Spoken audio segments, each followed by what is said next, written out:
My name's Grant Newsham, and I'll just give you a little bit about why I'm here and what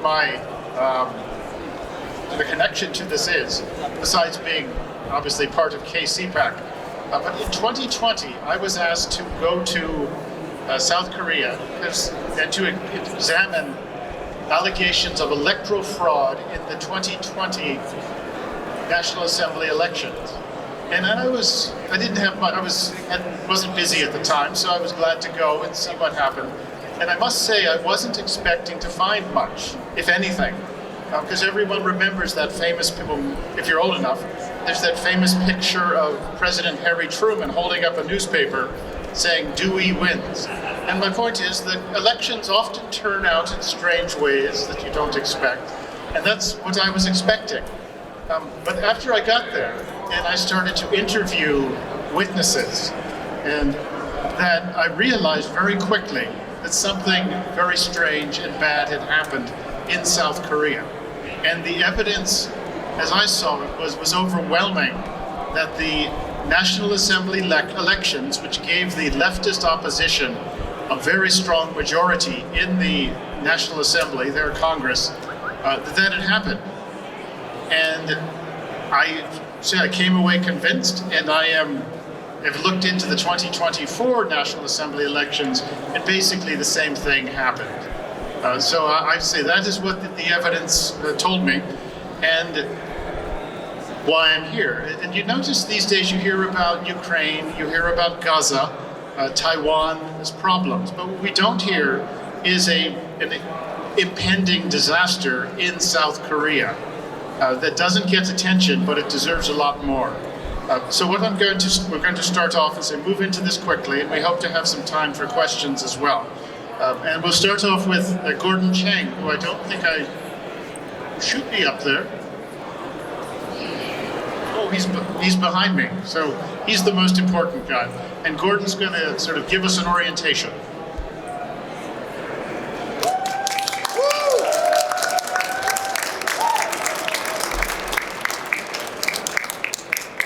Thank you, Grant. Thank you, CPAC Korea, and Annie Chan. Thank you for your leadership.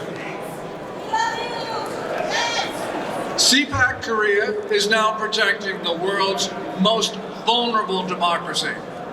Leftists are trying to seize control of the government after the impeachment of President Yoon Suk-yeol on December 14th, and now they have filed criminal charges against him for insurrection.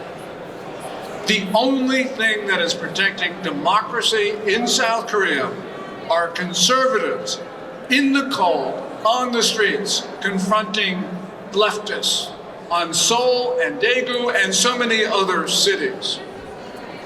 What's at stake? Well, nothing less than the continuation not only of democracy, but also of the South Korean state, the Republic of Korea.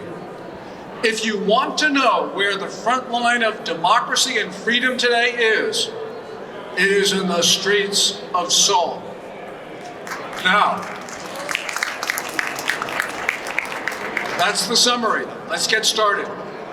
And this crisis did not start in December with the impeachment of President Yoon. It did not start on April 15th, 2020 with the National Assembly elections, but today we will begin there.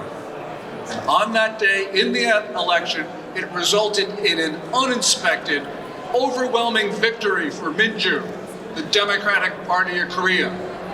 Minju won that election because of early votes in district after district tipped the results to the leftists. There were so many uniformly narrow victories that it was statistically improbable.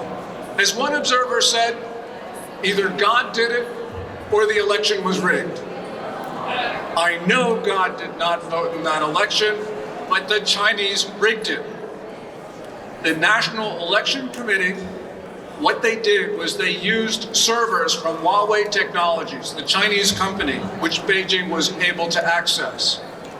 Also, there is reporting that the NEC cooperated with Tencent, the Chinese internet giant, to develop algorithms to switch votes that had been decided early. This election was stolen. In 2024, just like in 2020, we had unexpected results and a big Minju victory. They did it again. This is something that never happened before in South Korean history. So we know that they took that election from the conservatives. NEC, National Election Committee, in 2024, they even hired Chinese to count the votes. So what's the consequence of all of this? Well, Minju now controls the National Assembly, as they have for the last 4 years, but something else, and that is Minju is not a normal political party. Its leaders somehow seem to think that they are still in the 7th century when China's Tang Dynasty controlled much of the Korean Peninsula. So you have leftist leaders. They believe they are vassals of this magnificent Chinese state, or even servants of it. And they are now allowing Beijing to infiltrate South Korean society and to determine outcomes in South Korean elections. So the Chinese and their North Korean friends are now conducting their warfares campaign. There are 3 warfares: psychological warfare, media warfare, and legal warfare. And because of that, the Chinese have become extremely influential. Here's an example. In early December, when you had the big pro-impeachment rallies in Seoul, there were a lot of faces that were not Korean. They were like my wife's. They were Chinese. When the Chinese presence became a political issue in South Korea, what happened? The Chinese demonstrators all at once disappeared. How could that have occurred? We are also seeing strange-looking policemen on the streets of Seoul who are violent with no name tags. Maybe they're Chinese. We don't know for sure, but we can see that this is a time of unusual, certainly extraordinary events in South Korea. In South Korea, Minju, we now have a leader, Lee Jae-myung. He is just like previous Minju president with Moon Jae-in. Moon Jae-in was a communist. He did not believe in the South Korean state. He believed in a unified Korea, probably under the control of Pyongyang. Now, the current Minju president, he is even more pro-communist, he is more ruthless, he is more pro-China, he is more pro-North Korea, and he is more anti-American than Moon Jae-in. And what does that mean? It means that the South Korean state is at an extraordinary time. Now everything is at risk. Freedom is at risk, democracy at risk, South Korea at risk. And that means South Koreans can now lose everything. As that banner says, it's time to save Korea. Yeah. Thank you very much.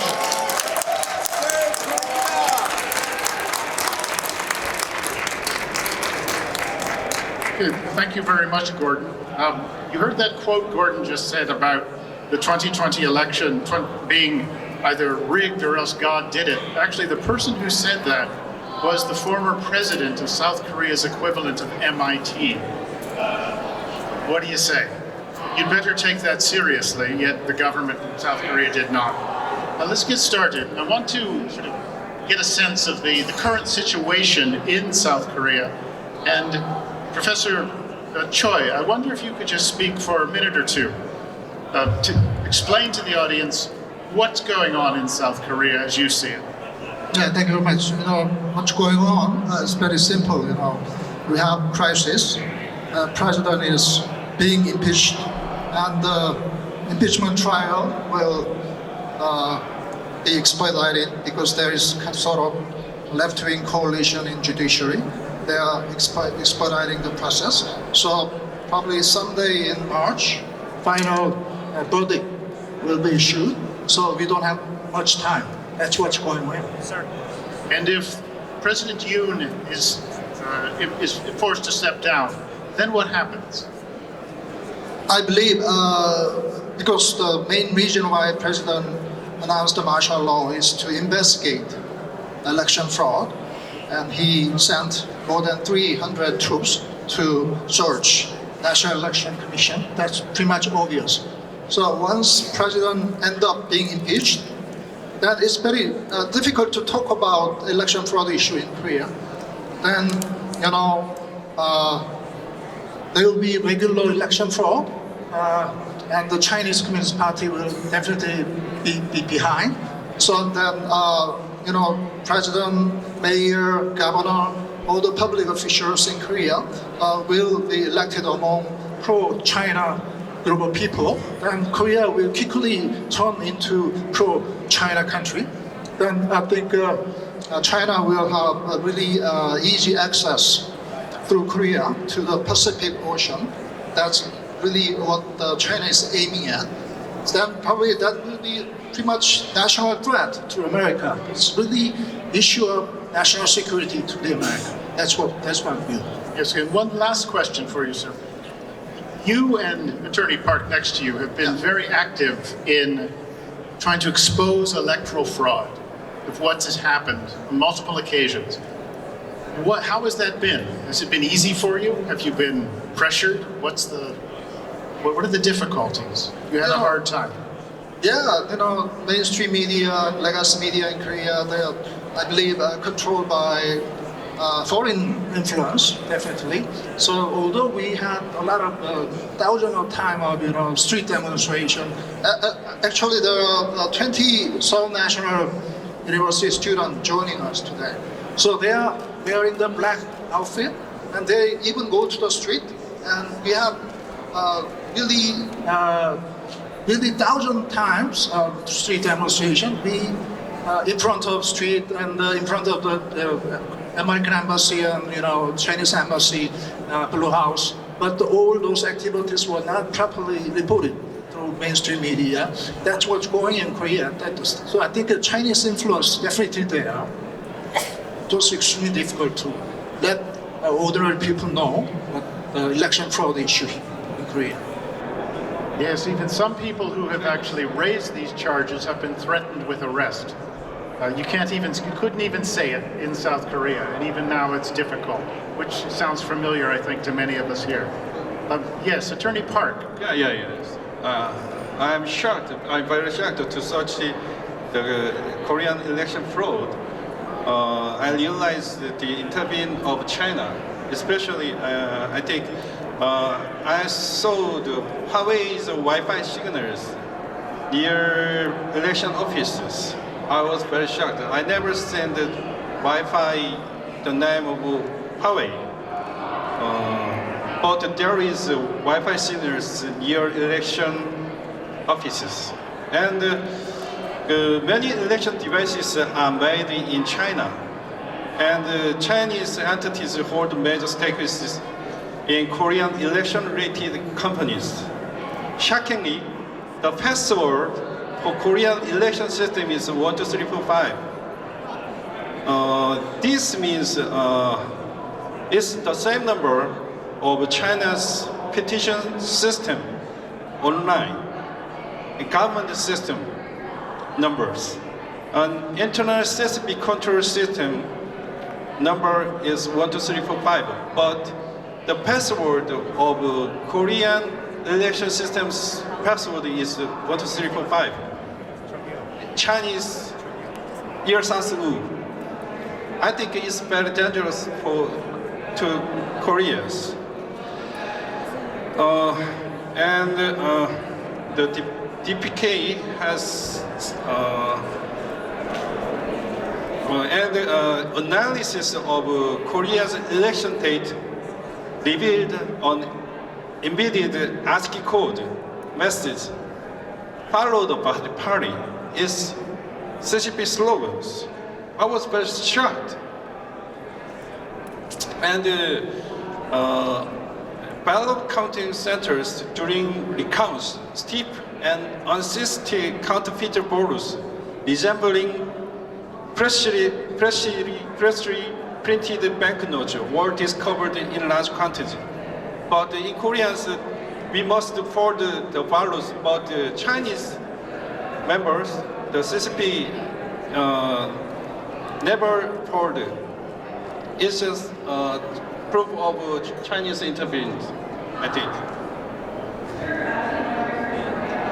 Over 40% of ballots came from early votings, which was likely manipulated through hackings, fake IDs, and double votings by Chinese nationals. Many of these ballots found in the counts are suspected Chinese counterfeit. Thank you. That's a couple of things to elaborate on here. From around 2021 to 2023, the National Election Commission, which runs the elections, their computer system was hacked at least 6 times by the North Korean Lazarus Group, at least 6 times. And that basically forced the authorities to allow a test by the National Intelligence Service, the NIS, their intelligence service, to see if they could hack the NEC systems. They did almost every time, and without any difficulty, and it gave them basically free access to manipulate the systems, to change things, and to work on the counting machines as well. And this was, surprisingly, this happened, and the evidence was out there as well. Another thing, as Attorney Park said, there's Huawei components in the Election Commission's networks. When the head of the National Election Commission was told about this, his answer was, it is irrelevant. And keep in mind that everywhere else on Earth, free nations are trying to pull Huawei hardware out of their systems as fast as they can, but to the Korean electoral authorities, irrelevant. And that gives you a sense of how hard it has been for really freedom-loving Koreans to try and examine electoral fraud. And once again, you can think of how hard it has been in the United States to examine it as well. Now, Fred, I'd like you to give the audience an idea of what is at stake with South Korea if it comes under control of one-party control of a leftist administration. Thanks, Grant.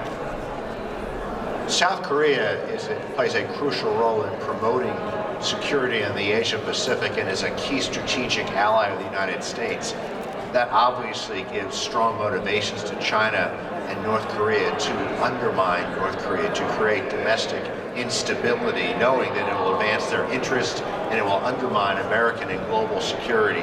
And this comes at a dangerous time because the threat from China and North Korea have really skyrocketed during the Biden administration because the Biden foreign policy was by far the most incompetent in American history. We've seen surges in threats to Taiwan, threats in the South China Sea, huge increases in the Chinese military spending, the Chinese missile arsenal, the Chinese nuclear arsenal.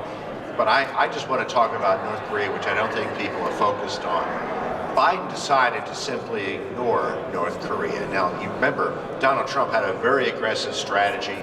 He engaged Kim Jong-un personally and significantly lowered tensions.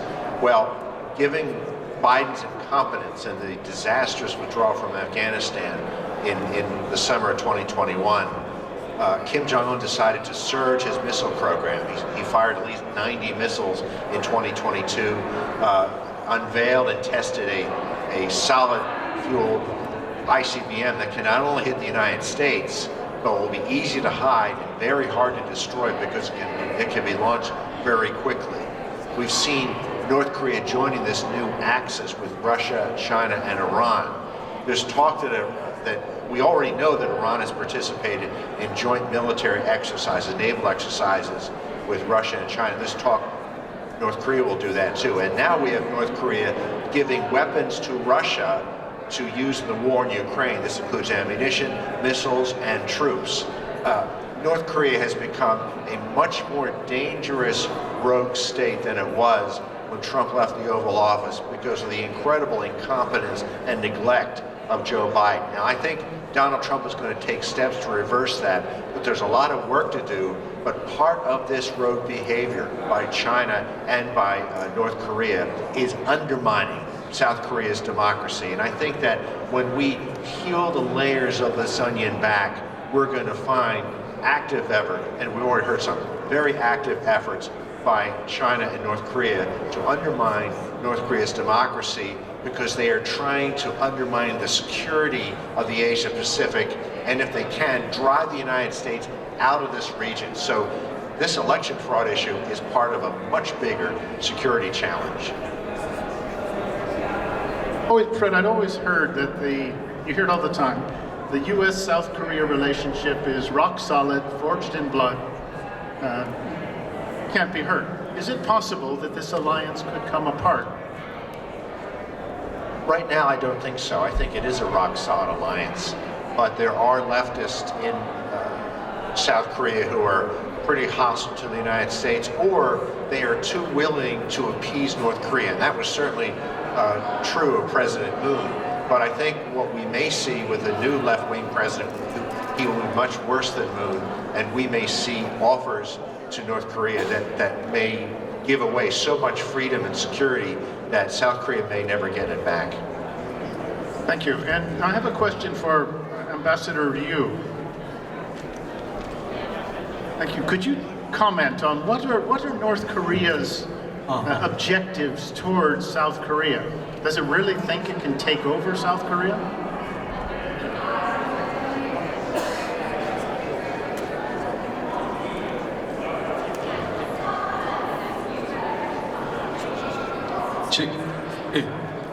제가 보기에는 북한이 한국을 공산화하기 위한 것이 가장 본질적인 문제라고 생각을 합니다. 그러니까 남과 북은 태어날 때부터 체제 경쟁 속에 뛰어들었습니다. 그래서 이제 북한인 경우에는 김일성이 1950년 6월 25일에 한국 전쟁을 일으키기도 했습니다. 이게 다 체제 경쟁의 일환이거든요. The ultimate goal of North Korea is to make South Korea a communist state. We are in the midst of the ideology warfare, and the reason why Kim Il-sung caused the Korean War in 1950 was part of this ideology warfare. 한마디로 말해서 북한 체제의 무한 통일을 지금 바라고 있습니다. 그래서 북한이 주장하고 있는 것도 주한미군 철수거든요. What North Korea wants is by North Korea governed Korean peninsula, and that is the reason why North Korea continued claiming for the withdrawal of the U.S. military from South Korea. 그런데 지금 현저하게 차이나는 것은 1980년대에 들어서면서부터 남과 북의 체제 경쟁은 완전히 끝났습니다. 그 말은 무슨 말인가 하니 한국이 경제, 정치, 경제, 문화, 군사를 비롯한 모든 영역에서 북한을 완전히 압도했습니다. 지금 현재 한국의 경제 순위가 세계 13위거든요. 그리고 또 GDP가 북한에 비해서 40배 이상 넘습니다. 이렇게 이제 체제 경쟁을 할 수 없는 단계에 이르렀기 때문에 북한이 지금 선택과 집중을 해서 핵에 올인하고 있는 것이라고 생각을 합니다. However, since the 1980s, this ideology warfare has ended because South Korea has increasingly exceeded North Korea in terms of economy, politics, and military. South Korea is number 13 when it comes to economic powers, and South Korea's GDP is 40 times higher than North Korea. Therefore, North Korea now has to choose and focus on nuclear weapons. 그래서 북한은 1980년대부터 시작해서 근 40년 동안 자기 체제를 수호하기 위해서 핵을 계속 질 양쪽으로 강화해 왔다고 생각합니다. 이상입니다. Because North Korea has tried to maintain its regime, that's the reason why North Korea has been focusing on producing many and quality weapons for the last 40 years. Yeah, thank you very much. Stephen Yates, something for you. Could you comment, Mr. China, Could you comment on how China views South Korea, views the peninsula, views the U.S., South Korea, and Japan alliances? Well, thank you very much. Basically, I would echo a lot of what Gordon gave by way of his introduction and description of the historical relationship and sort of the tributary or subordinate role that near or broad neighbors are meant to play. But I just want to flag a couple of anecdotes and maybe give a proposed solution or an example of how to get back.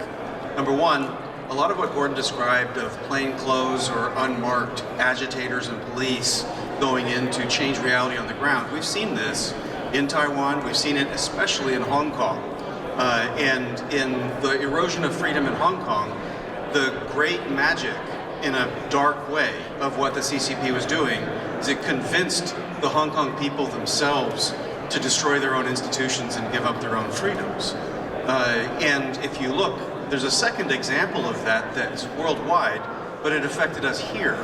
The COVID virus was developed and deployed out of China. They lied and manipulated the World Health Organization, but the greatest damage done to America during the COVID pandemic was Americans destroying our own institutions and our own freedoms. They got us to do it to us.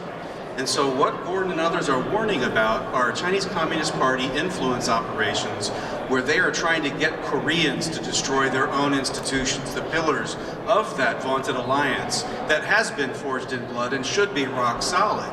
And so it is a version of this mind virus that goes out there. But the only way we can get back is if the Korean people get to a point where they've had it the way the American people had, that there's a Make Korea Great Again movement, the way there's a Make America Great Again movement, and we've got to have a new golden age that is not in America but also in Korea. One of the tools to do that is election integrity. And I'll just end with this anecdote. One of the most attacked areas by the Chinese Communist Party is Taiwan. I've been blessed to spend most of my life from martial law to today looking at the electoral process in Taiwan. Somehow, in a single day, 12 to 15 million people are allowed to vote. They show an identification, they fill out a paper ballot that has witnesses, and they are able to go through and have results by 8 or 9 p.m. that end up not really even being contested. But they have a system. It's not America telling the world how to do it. One of the other vulnerable democracies already does this. And we don't need electronic systems to count. It's done by the precinct level up. And human beings have shown that they can do this with integrity in other countries. And so, watch out for the CCP influence operations. Watch out for the mind virus that gets us to attack each other and our own institutions. But do go back to making it easy to vote and hard to cheat with paper ballots and verifiable systems. With that, hopefully, we have a diagnosis and a prescription. Thank you. And now, Attorney Park, along these lines, what would you recommend? What would you like to see changed in the South Korean electoral system to make it more honest?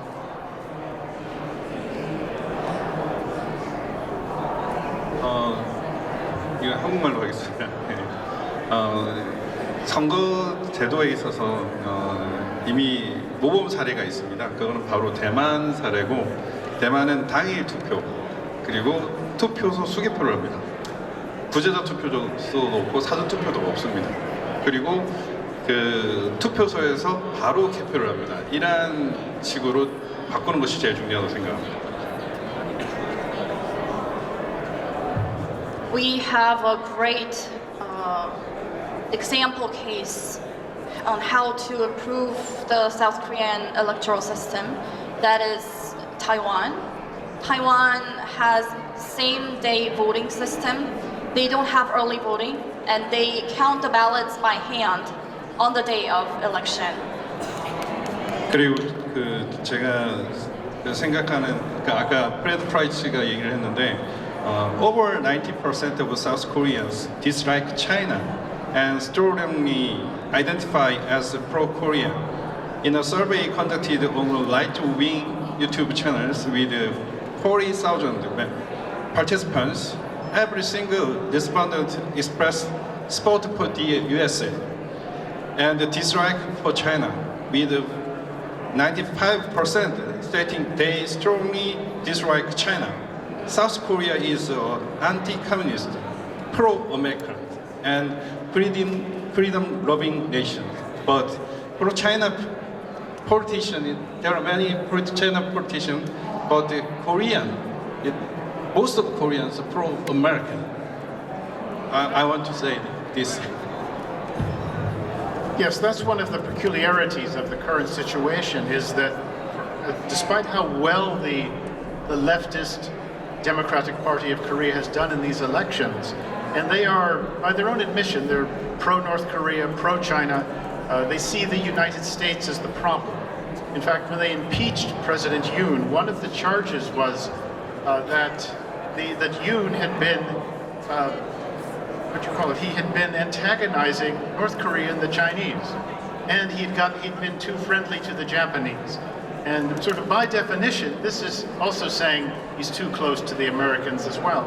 Yet despite these electoral victories, the polls always say that the vast majority of South Koreans support the US-South Korea alliance, to include keeping military forces on the peninsula in the event the war had someday ended.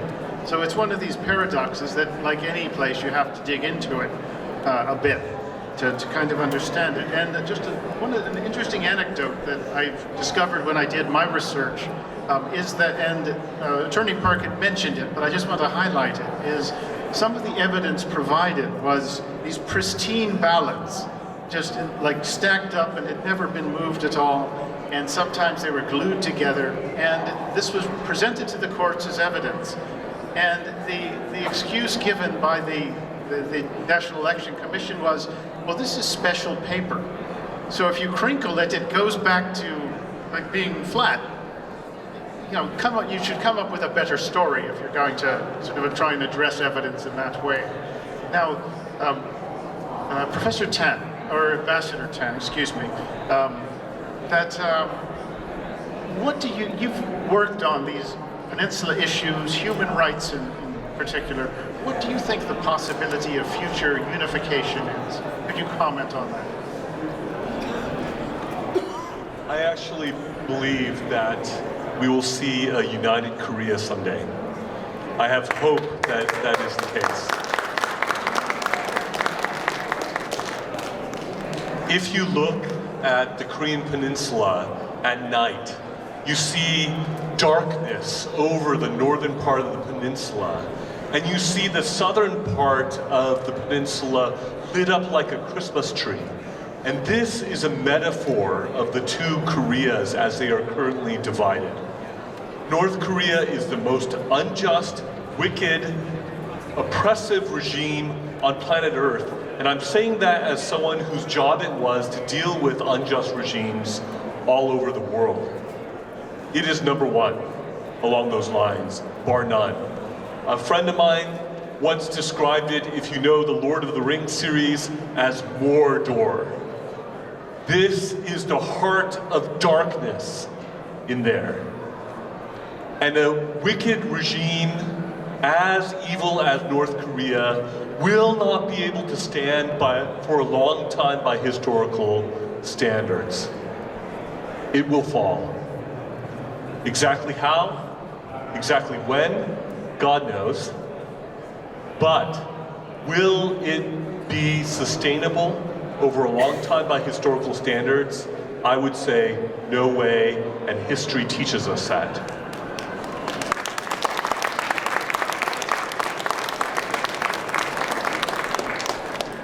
There is no sane reason why South Korea should want to become more like North Korea. There is no sane reason why South Korea should want to be overrun by communism. Because every time communism has been tried, it has led to the seizure of property of the people and the crushing of the people themselves. No exception, worldwide, every single time it has been tried. So then, those proponents of moving more in a North Korean direction, of falling more into the Chinese Communist Party's orbit, are advocating insanity. Moving into the current crisis in South Korea. Think about this. In these districts in South Korea, voting districts in South Korea, there were more votes than there were registered voters. How in the world could that not be cheating? When you have a situation where the National Election Commission is saying, nothing to see here, move on folks, when you have the Constitutional Court rejecting an inspection of the voter rolls and saying that inspection into the electronic voting system is irrelevant and immaterial to the impeachment case of President Yoon, this is legal nonsense. And I say this as a legal scholar. President Yoon, under Article 77 of the South Korean Constitution, had the constitutional authority as president, as duly elected president of South Korea, to declare martial law in a time of crisis for his country. He did this at great risk to himself as president, and he has been paying the price heroically for his country.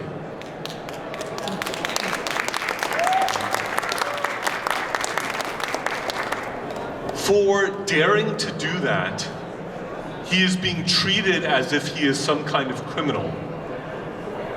You had thousands of police seizing him and throwing him into solitary confinement after the impeachment occurred. This is outrageous. He is the duly elected president of South Korea. And this is no way to treat the president of any country, much less your own president in your own country.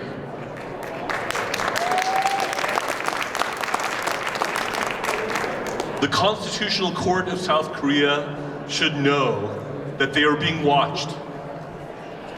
They have a scant amount of time as they are rushing this process forward.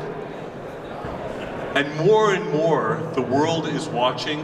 More and more South Korean society is waking up to what is going on. There is a youth movement that is sweeping across the country along these lines, and President Yoon has a majority of the population in South Korea supporting him as they recognize his heroic bravery in trying to expose and call for the investigation of the serious election integrity issues that are facing this country. If the National Election Commission is confident in what it has done, why does it not divulge and expose what should be, in their claim, legitimate procedures? If they have something to hide, maybe that explains their behavior and their unwillingness to turn over the basic information that should be transparent and available in a democracy. And if a democracy loses its election integrity, then the fundamental right of the people to govern themselves and to choose those who represent them is lost. Okay, thanks, Morse. We appreciate that. Now, we've got time for 2 or 3 questions. If someone has a question they would like to ask. Yes, sir. Okay, thank you very much. So I think, as you guys know, this last summer was the largest RIMPAC exercise ever, and this coming summer probably much bigger. So with the threat facing South Korea gaining again, especially with China being the most dominant threat not only to the United States but in the Asia-Pacific region, and South Korea now developing its own sort of Iron Dome style interceptor, what message would you have to say to the United States about the future of South Korean and U.S. relations, and would you request any sort of weapon systems from the United States to protect South Korea from the threats? Yes, Professor Choi, and then Fred, if you could comment on it. Thank you very much. Actually, Mr. H. Said that we have to stop our Make Korea Great Again movement, right? But actually, we already have. Look at those students, right? And Congressman Min is championing election integrity movement for more than 4 years. So we have pretty organized group of protest. But the big difference between United States and Korea, various sectors and societies very much controlled by China already. So we have a lot of pro-China group of people, even among conservatives, in case of Republicans, right? So it's very much difficult to unite, even conservatives. That's big difference. So I have better suggestion, to the President Trump. Actually, I think we are not really asking him to help. We are saying that because President Trump actually initiated large-scale sanction in 2018 against China, right? That's the action, right? And as a reaction, China really try hard to make a certain anti-US alliance in East Asia. That's why China really made a great effort to manipulate public opinion in Korea, and they directly intervened in the public election process in Korea. That's why election rigging is regularly happening in Korea, right? So I think President Trump, if he's listening to me, is at least partly responsible for that. So how to solve that problem and taking his responsibility? Actually, it's very much easy, If President Trump can publicly declare that court, I'm saying, election rigging in the United States, Korea, and anywhere in the world is really crime. So election rigging must be properly investigated. And if there is Chinese intervention in electoral process, that's an international crime. So that must be really stopped. In this regard, what President Yoon has been doing is pretty much worthy. So keep doing it, fight, unquote. That kind of message is really necessary because we don't have much time. Anytime in March, final decision of impeachment of President Yoon will be issued. So only probably 1 week or 2 weeks is really available time. President Trump, why don't we give that very much simple and easy message to Korea? That will make Korea great again, as well as that will make America great again.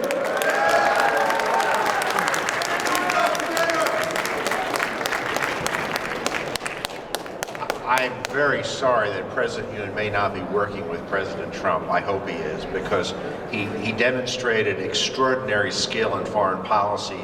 And you may know in early 2023, he raised the idea of North Korea beginning a nuclear weapons program and moving U.S. tactical nukes to North Korea.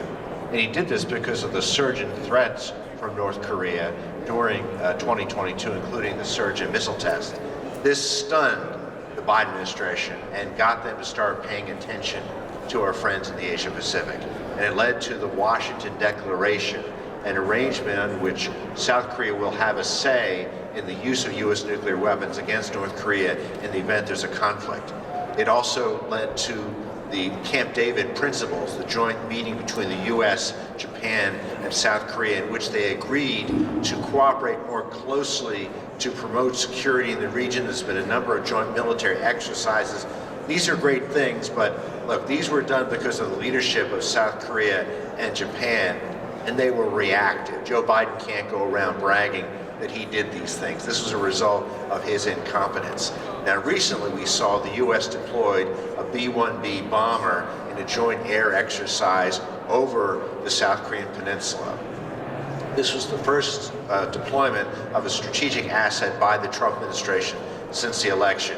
this is important because we don't fully know what President Trump's policies towards South Korea will be. I think this means he's going to stick to these two key agreements negotiated by the Biden administration.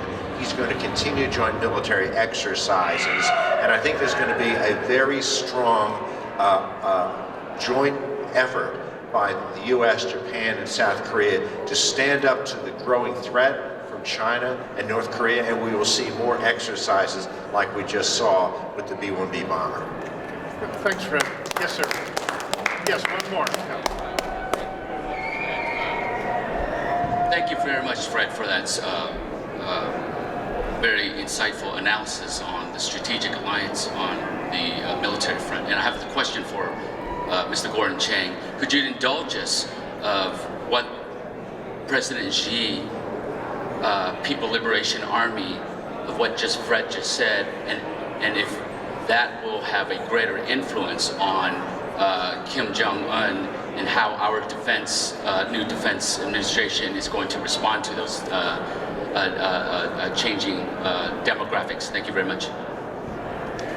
What the Chinese will do will be try to intimidate South Korea into not deploying missile defense. We saw this in the administration of Moon Jae-in, where South Korea deployed one battery of THAAD, Terminal High Altitude Area Defense. South Korea did that with great vigor. The Chinese then pushed back. Moon Jae-in, we talked a lot about being very pro-China. He then issued the 3 no's without consultation of the United States. And those were like, no more THAAD missile defense, no more cooperation with the US, no cooperation with Japan, no participation in trilateral missile systems. And I think the one thing in answering to your question about RIMPAC and what weapons we should be putting in South Korea would be more THAAD batteries, because not only would that protect South Korea from North Korea and Chinese missile attacks, it would be a demonstration of political will on the part of Seoul to defend itself, and showing that Seoul was close to the United States, that indeed we are together, we are one. And I think that from a political viewpoint, that would have great effect on the Chinese. Okay, thank you. I'm afraid we've just about run out of time. I wish we had. Can you ask it like in 10 seconds and get an answer in 10 seconds? Let's give it a try. Does the Democratic Party in Korea recognize that an untrusted electoral system will result in weakening the country and their own bargaining position vis-a-vis China? Any takers on that? Go ahead. It is a poison pill that they are willing to ingest to seize short-term power and to turn the country upside down. It is maybe tactically they think in their favor, but strategically over the long term, it cannot be sustained in terms of an actual democracy and standing along those lines. So short term, maybe tactically savvy and cunning, if you will, but dishonest and wrong.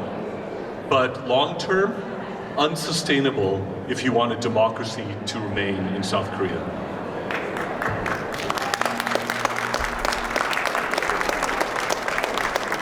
Let's try one more. Yes, ma'am. Could you just ask it really quickly? Yes, thank you very much, gentlemen. I'm from Vietnam, South Vietnam, and I'd like to find out, CCP was violated in 1974 by attacking us and control the Spratly Island. Would there any chances that you guys can reopen that case? Because CCP, they violate all over. Once they, take one place, they're going to go to another place, a domino effect. Thank you. Stephen, do you have a take on that? Very, very briefly. The new administration, I think, is going to have to work very, very hard to pivot resources and engagement in Asia. Obviously, the mission number one right now, end the wars, and to revive some of our alliances in other regions so that we can surge in the Indo-Pacific.